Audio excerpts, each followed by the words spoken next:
ایک قوم جس پر اللہ نے برکتیں برسا رکھی تھیں، زرخیز زمین، بھرے ہوئے گودام، محل جو دھوپ سے چمکتے تھے، بازار جہاں سونا ہاتھ بدلتا تھا، اور پھر بھی ان کے دل خالی تھے۔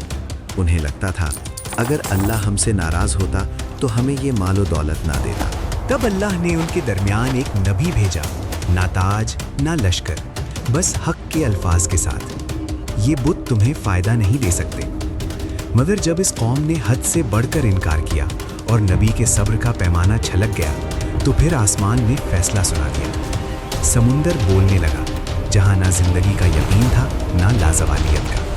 اور وہیں سے شروع ہوتا ہے قرآن کا سب سے حیرت انگیز اور سب سے امید بھرا واقعہ، نینوا کا۔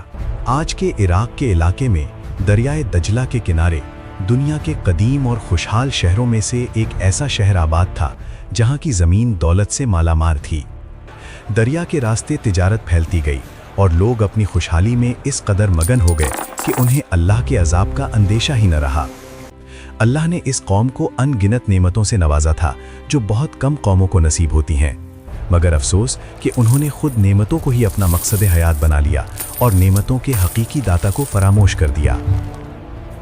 یہ وہ قوم تھی جو حضرت لوط علیہ السلام کے زمانے کے بعد اس سرزمین پر آباد ہوئی، لیکن وقت گزرنے کے ساتھ وہ پھر سے غرور، نفسانی خواہشات اور دنیاوی آسائشوں میں ڈوب گئی۔ قرآن مجید کی روح سے یہ لوگ شرک اور گمراہی کی مختلف شکلوں میں مبتلا ہو چکے تھے۔ وہ اللہ کو چھوڑ کر مخلوق سے مدد کے طلبگار ہوتے، بتوں کو طاقت کا سرچشمہ سمجھنے لگے اور ان کے بارے میں کہتے یہ ہمیں اللہ کے قریب کرتے ہیں۔ ان کا عقیدہ تھا یہ بزرگ اللہ کے بہت قریب ہیں، ہم ان سے دعائیں مانگتے ہیں تاکہ وہ ہماری دعائیں اللہ تک پہنچا دیں اور ہمارے لیے وسیلہ بن جائیں۔ اللہ تعالیٰ نے سورہ یونس میں اس حقیقت کو واضح کیا، اور یہ اللہ کے سوا ان چیزوں کی عبادت کرتے ہیں جو نہ انہیں نقصان پہنچا سکتی ہیں اور نہ فائدہ، اور کہتے ہیں یہ اللہ کے یہاں ہمارے سفارشی ہیں۔ اور سورہ الاحقاف میں ارشاد ہوا، اس سے زیادہ گمراہ کون ہو سکتا ہے جو اللہ کے سوا اسے پکارے جو قیامت تک اسے جواب نہیں دے سکتا، اور وہ ان کی دعا سے بالکل بے خبر ہیں۔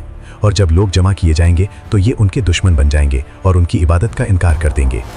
اسی شہر میں اللہ نے اپنا نبی بھیجا، حضرت یونس علیہ السلام، آنکھوں میں درد، آواز میں یقین۔ صرف اللہ کی بندگی کرو، اسی سے دارو، اسی سے امید رکھو۔ ہم امیر ہیں، طاقتور ہیں، اگر اللہ ناراض ہوتا تو ہم یہاں ہوتے؟ تم جن بزرگوں کے بت بنا کر عبادت کر رہے ہو، قیامت کے دن یہ بھی اللہ کو حساب دے رہے ہوں گے۔ یونس، تم ہمارے بتوں کی گستاخی کر رہے ہو، یہاں سے چلے جاؤ۔ تفسیر ابن کثیر کے مطابق ان کے سردار نہ صرف بتوں کی عبادت کرتے تھے بلکہ بتوں کا ایک بڑا کاروبار بھی چلا رہے تھے۔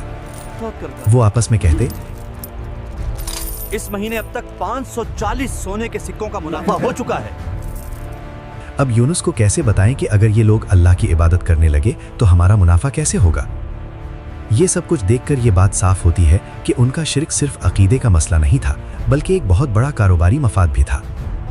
حضرت یونس علیہ السلام انہیں دعوت دیتے رہے اور وہ ہر بار انکار کرتے رہے۔ وہ کہتے، اگر تم سچے ہو تو عذاب لا کر دکھاؤ۔ اور یہ سلسلہ سالوں تک چلتا رہا۔ اور پھر ایک دن نبی کا دل بھر آیا۔ یونس علیہ السلام شہر چھوڑ گئے، مگر یہی غلطی تھی، نہ وہ غلطی جو گناہ کبیرہ ہو بلکہ وہ جلدی جو اللہ کے نبی سے بھی ہو سکتی ہے، اجازت سے پہلے رخ موڑ لینا۔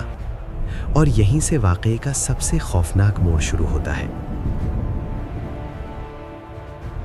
یونس علیہ السلام ایک کشتی پر سوار ہوئے، سمندر شیشہ جیسا صاف، ہوا نرم، آسمان پرسکون، لگا جیسے سب ٹھیک ہو گیا ہو، لیکن آسمان کا رنگ بدلا، ہوا چیخنے لگی، لہریں کشتی سے اونچی۔ ملاح چلایا، وزن کم کرو، کشتی ڈوب جائے گی۔ سمندر جیسے کسی ایک شخص کو مانگ رہا تھا۔ فیصلہ ہوا، قرار ڈالا گیا، نام نکلا یونس۔ لوگ کہنے لگے، یہ تو نیک آدمی ہے، دوبارہ ڈالو۔ دوبارہ یونس،